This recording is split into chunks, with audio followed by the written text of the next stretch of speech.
Tangjeng Ningthou Flower School TNFS ki chahigi leptana pangthokpa Parents Day celebration gi thoram ngasi Thoubal Kiam Sifaida leiba school asigi campus ta pangthokre. Thoram aduda Lok Sabha gi MP Dr. Angomcha Bimol Akoizam, School Committee gi President Soren Sangbam Kamsan, Social Worker Yumnam Nabachandra Amadi,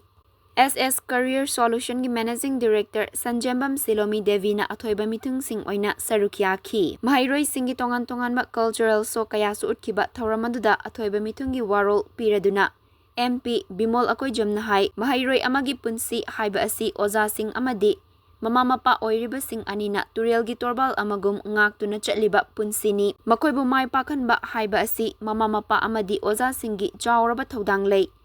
Adubu khwaidagi maru oiribadi mahairoi masana hotnabadi lepayade. Masada yauzarakpa mathauna sing fudoktuna hotnabagi tangai fadaba lei hairaduna ngasi Manipurda fashion amagum chatnarakliba tuition chatpagi system asidi aikhoina kupna nainaba matam oire.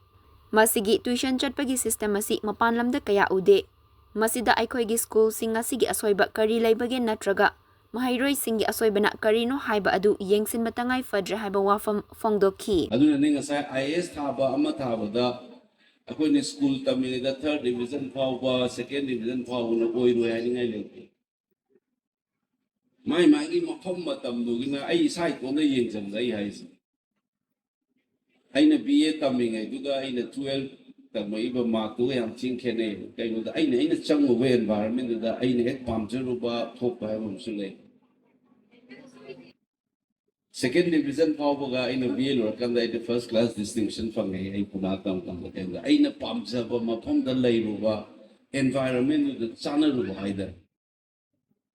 aduna pithorakpa hairaga so koina kaw dis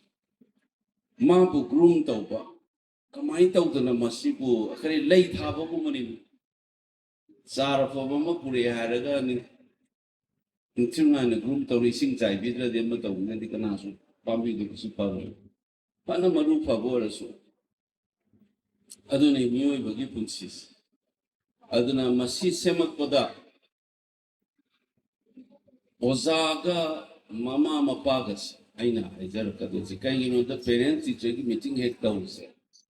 tanabam change angang sigi aswan mana kadai dano afabana kadai dano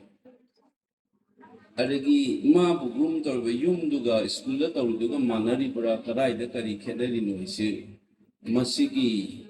communication je mathau kai hai na tawra ile ba ma teacher parent meeting hek tawse